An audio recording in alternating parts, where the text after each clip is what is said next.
Assalamualaikum warahmatullahi wabarakatuh. Kita lanjutkan materi kita untuk termodinamika. Kali ini sampai di materi ketiga. Oke. Kita akan membahas terkait energi dan akan merujuk kepada hukum termodinamika ke-1. Oke. Kita lihat dulu bagaimana transfer energi yang telah kita ketahui pada pelajaran sebelumnya dan bagaimana hubungannya dengan kalor atau panas. Nah, pertama kita lihat pada balok ya. Pada balok ini, apabila balok kita tarik ke atas ya, balok ditarik dengan menggunakan tali ke atas sehingga ada kecepatannya ke arah atas, tegangan tali juga ke arah atas. Kemudian kita gambarkan K ini adalah energi kinetik, sedangkan U ini adalah energi potensial, ya. Sedangkan W ini adalah usaha eksternal. Maksud usaha eksternal adalah usaha yang kita berikan sehingga balok ini terangkat ke atas. Nah, pada saat keadaan awal, maka energi potensialnya adalah berada di posisi rendah, minimum, dan energi kinetiknya mulai ada, dan energi ini adalah usaha yang kita berikan kepada balok. Nah, setelah beberapa saat kemudian, apabila kecepatannya konstan, ya, pasti posisi balok ini sudah berada di ketinggian tertentu, kan? Nah, karena dia berada di ketinggian tertentu, otomatis energi potensialnya naik. Dan kalau sudah berhenti pada ketinggian tertentu, misalnya pada level ini dia berhenti gitu ya, maka energi eksternalnya ya sudah ya berakhir di sana gitu. Usaha yang diberikan berakhir di sana. Tapi kalau misalnya kita lihat di sini ya, apakah ada perubahan panas? Apakah ada peningkatan panas? Tidak ada gitu ya. Karena tidak ada gesekan. Apabila gesekan udara tidak terjadi atau dengan gesekan yang lain tidak terjadi. Jadi yang naik adalah energi potensial gravitasi, sedangkan energi potensial panas, energi panas dari sistem atau pada balok tersebut tidak terjadi. Walaupun tadi sudah diberikan usaha. Jadi usaha yang kita berikan sampai mentok di atas ini misal hanya akan menaikkan energi potensial gravitasinya. Nah, berbeda pada keadaan B. Pada keadaan B, kita juga memberi usaha yang sama pada balok, tetapi dia terjadi gesekan ya, terjadi gesekan dengan lantai. Nah, dengan keadaan awal seperti ini, di mana ada konversi usaha yang kita berikan menjadi energi panas. Karena dia bergesekan dengan lantai, ya otomatis temperatur dari balok ini naik. Nah, itu menandakan perubahan energi kalor pada balok itu menaik. Nah, sehingga secara matematis kita bisa menulisnya seperti ini. Jadi, usaha eksternal ya setara dengan energi mekanik plus perubahan temperatur. Kalau misalnya tidak ada terjadi perubahan temperatur atau temperaturnya 0, maka usaha setara dengan energi mekanik. Ya, kalau misalnya yang ada hanyalah perubahan temperatur, maka usaha setara dengan perubahan temperaturnya, perubahan energi kalornya. Nah, sehingga kita bisa menulisnya jika usaha adalah lambangnya W, work, Q ini untuk kalor, ini untuk usaha, ini untuk energi termal atau kalor. Jadi penjumlahan dua ini akan menghasilkan perubahan energi panas atau energi kalor pada sistem. Ya. Lanjut. Nah, pembahasan selanjutnya terkait kalor. Jadi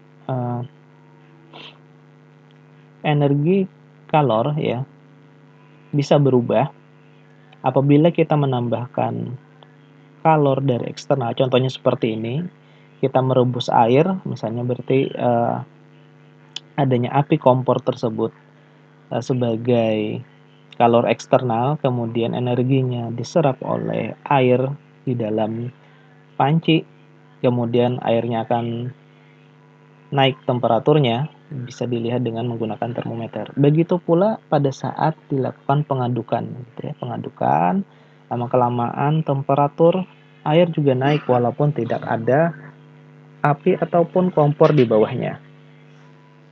Nah, kemudian untuk memudahkan kita membedakan yang mana positif, yang mana negatif, jadi untuk uh, kalor yang diberikan kepada sistem, contohnya seperti ini, maka kalornya bernilai positif, dia lebih besar daripada 0. Kalau sistem yang mengeluarkan kalor, misalnya ini melepaskan kalor, maka kalor bernilai negatif karena di bawah 1. Oke. 1 kalori, ya, 1 kalori, jadi satuan kalor itu sebenarnya juga joule, tapi kita bisa menggunakan kalori. 1 kalori setara dengan 4,186 joule. Nah, jadi energi kalor itu disebabkan oleh gerakan atom atau molekul, ya. Jadi gerakan atom atau molekul di dalam material, di dalam benda itu menyebabkan energi kalor. Ya, semakin cepat pergerakannya, semakin tinggi pula energi kalornya. Nah, energi kalor ini bisa ditransfer ya antara sistem dengan lingkungan. Jadi kalau misalnya sistemnya tersebut air yang direbus ini di dalam panci, dia bisa menghasilkan panas ke lingkungannya, ya. Dan kita bisa mengukurnya dengan menggunakan temperatur, ya, temperatur atau ini satuannya temperatur dengan menggunakan termometer, gitu. Temperatur yang kita lihat itu sebagai menandakan atau mengindikasikan apakah dia tinggi ataupun rendah energi kalor yang dihasilkan sistem tersebut. Atau lebih singkatnya tingkat panas atau dingin dari suatu sistem. Nah, jadi hukum 1 termodinamika kita mulai masuk ya dari konsep tadi. Kita ketahui bahwa energi kalor dari suatu sistem ya sangat dipengaruhi oleh usaha dan kalor ya. Apabila usaha tersebut diberikan ke dalam sistem, berarti ada usaha eksternal, contoh seperti ini. Pada piston gitu ya. Kita memberikan usaha nih, mendorong nih. Akhirnya pistonnya masuk ke sini. Ya. Akhirnya bergerak ke sini. Ya. Maka energi kalor atau energi panas atau energi termal yang ada pada sistem bisa berubah. Begitu pula kalau misalnya kita berikan kalor eksternal atau diberi api misal. Dia ngembang gitu ya, mengembang berarti ada usaha yang dikeluarkan karena ada volume yang naik gitu kan, kemudian dia bergerak. Kalau ini bergerak berarti ada usaha ya. Maka jika usahanya tersebut keluar sistem di negatif ya, kalau kalornya tadi diberikan ke sistem maka kalornya positif, dan mekanisme tersebut juga merubah dari energi panas sistem tersebut. Nah, contoh seperti ini kalau misalnya ada kasus. Nah, contoh. Ini apabila keadaan awalnya seperti ini, ya, suatu sistem, anggaplah V1 ini gas gitu kan, kemudian dia tertutup oleh suatu piston, jadi dia panasi nih, diberikan panas sebesar 0,4 kilokalori, ya. Setelah dipanasi, beberapa saat kemudian volumenya naik. Setelah naik volumenya kenaikan volumenya adalah 0,01 meter kubik dengan tekanan yang konstan, berarti subarik adalah 10⁵ Pascal. Nah, dari sini tentukan perubahan energi termal pada sistem tersebut. Maka coba kita pahami dari perubahan energi termal ya, atau delta E TH ini adalah termal. Bentuknya bisa jadi seperti ini. Ini jika kita memberikan usaha, ini memberikan usaha kepada sistem, dan ini kita memberikan panas atau kalor kepada sistem. Nah, di sini apakah ada kita memberikan usaha kepada sistem? Tidak ada ya. Adanya adalah sistem mengeluarkan usaha karena dia mengembang sehingga mengeluarkan usaha. Kalau mengeluarkan usaha, dia mengeluarkan W di sini, maka W-nya adalah negatif sehingga di sini menjadi positif. Nah, karena kalor yang diberikan adalah dari lingkungan, dari lingkungan yaitu eksternal ini kita memasukkan atau memberikan kalor ke dalam, maka otomatis kalornya positif. Nah, anggap tidak ada kalor yang keluar dulu ya dari sistem, sehingga bentuk perubahan dari energi termal pada sistem seperti ini. Nah, sekarang kita hitung.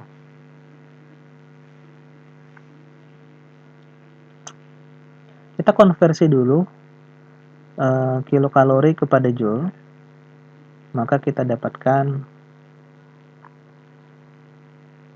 sekitar mendekati 2000 joule. Kemudian usaha sama dengan gaya dikalikan dengan perpindahan. Oke, ini yang kita ketahui. Tapi di sini kita nggak tahu gaya, cuma ada tekanan dengan volume. Oke, kita konversi ke tekanan. Gaya sama dengan tekanan dikalikan dengan luas permukaan, berarti di sini lanjut perubahan jaraknya. Nah, hasil perkalian ini kita dapatkan volume. Maka usaha setara dengan tekanan dikalikan volume. Sehingga kita bisa menulis P dikalikan P plus Q. Nah, kita masukkan tekanannya adalah 10⁵ Pascal dikalikan dengan volumenya adalah 0,01 meter kubik ditambah dengan kalornya adalah 2000 joule. Maka kita dapatkan perubahan internalnya. Di sini hasilnya adalah 1000 joule plus 2000 joule. Hasilnya adalah 1000 joule. Jadi perubahan energi termal adalah 1000 joule pada sistem tersebut. Oke, dengan catatan pada sistem ini ya tidak ada Q yang keluar. Ya. Kalau ada nanti formulasinya tidak seperti ini. Ini kita hanya meninjau dari kalor yang diberikan, kemudian usaha yang dihasilkan. Tidak ada kalor yang dilepas. Tetapi pada kenyataannya biasanya kalor ini susah diisolasi. Nah, bagaimana cara mengisolasi? Yaitu dengan termos gitu ya. Termos itu berarti proses adiabatik. Nah, itu nanti kita pelajari di pertemuan selanjutnya, bukan di materi ini. Karena tidak ada kalor yang dimasukkan maupun kalor yang keluar. Oke. Nah, kemudian di sini adalah beberapa contoh perpindahan kalor. Perpindahan kalor itu bisa secara konduksi, ya. Secara konduksi, contohnya kalau misalnya kita memanaskan salah satu ujung dari batang logam di atas kompor, maka beberapa saat kemudian kita bisa merasakan panas pada ujung yang kita pegang. Nah, pemanfaatan ini bisa digunakan misalnya pada solder gitu ya, pada solder untuk melakukan penyolderan pada papan PCB ataupun alat elektronik lainnya. Oke, persamaannya secara umum seperti ini. Ya, bagaimana ini didapatkan, kita tidak menjelaskan dan kita tidak membahas ini lebih detail, ya. Jadi kita terima saja hasilnya seperti ini, dan ini Q per delta T ini adalah pola daya, ya, daya. Ya. K ini adalah konduktivitas kalor, dia merupakan konstanta di sini. Jadi yang paling tinggi adalah intan, kemudian perak, dan seterusnya. Yang paling rendah adalah udara. A adalah luasan penampang, kemudian delta T ini perubahan temperaturnya. Oke, kemudian perpindahan kalor yang selanjutnya adalah konveksi. Nah, ini sering juga kita temukan dalam kehidupan sehari-hari. Contohnya pada saat kita merebus air, kemudian pada contoh seperti ini pada saat tinta panas, kemudian dimasukkan ke dalam gelas berisi air dan diberi lubang di ujung sini sehingga panasnya bisa dialirkan keluar, ya, sehingga membentuk pola seperti ini, ya. Nah, bagian yang berwarna ini memiliki temperatur yang lebih tinggi daripada bagian yang bening, gitu ya. Nah, kenapa fluida bisa memindahkan panas, ya? Karena pada fluida bisa terjadi aliran, ya, sehingga hal tersebut mudah terjadinya perpindahan kalor dari satu benda ke benda yang lain. Nah, kemudian dari konduksi dan konveksi sama-sama membutuhkan medium. Bagaimana kalau tidak ada medium? Ternyata masih bisa, ya. Kalor masih bisa pindah dengan yang namanya mekanisme radiasi. Jadi kalau misalnya seperti ini, ya, ini di citra satelit dengan menggunakan kamera khusus untuk menangkap infrared, ya. Jadi pada saat di luar angkasa tidak ada medium yang bisa menghantarkan panas, maka panas tersebut dikonversi menjadi gelombang, ya, gelombang elektromagnetik pada range infrared, sehingga energi tersebut bisa ditransfer atau dipindahkan. Ya. Sama dari matahari ke bumi, ya, jarak antara matahari ke bumi jauh dan tidak ada udara ataupun medium lain yang menghubungkan antara matahari dan bumi. Jadi dari matahari energinya dikonversi menjadi cahaya matahari dan spektrum lainnya, ya. Jadi kalau cahaya tampak dan ada cahaya ultraviolet dan infrared dan lain sebagainya, microwave juga ada untuk range gelombang elektromagnetiknya luas, ya. Dan dengan merubah mekanismenya menjadi gelombang, akhirnya bisa ditransfer walaupun tanpa medium, akhirnya sampai ke permukaan bumi. Nah, persamaannya adalah seperti ini, di mana E ini adalah emissivity permukaan. Jadi kalau permukaannya menyerap sempurna maka E-nya adalah 1.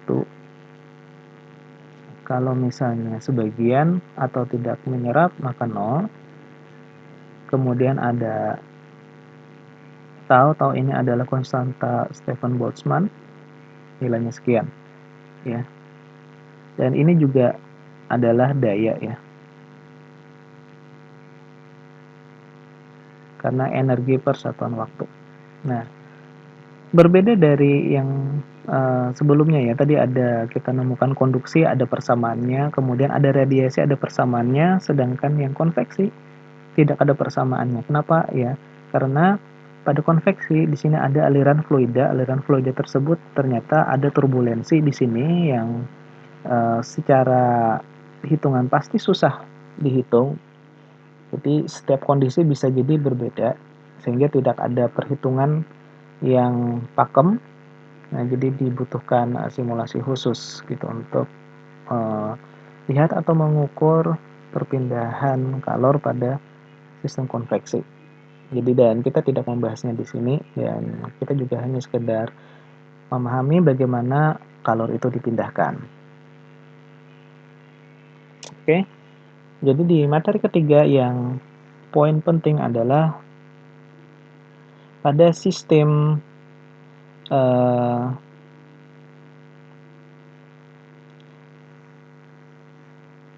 pada sistem termodinamika, khususnya hukum satu termodinamika, ya, juga berkaitan dengan konservasi energi, ya, yang bisa dilihat tadi, uh,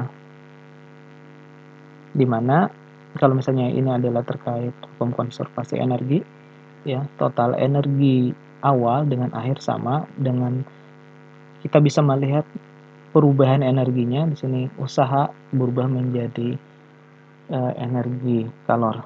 Dan ini sangat penting karena nanti di pembahasan materi selanjutnya atau pertemuan ke-15 kita akan lebih banyak menggunakan konsep ini. Oke. Demikian, terima kasih atas perhatiannya, semoga bermanfaat. Assalamualaikum warahmatullahi wabarakatuh.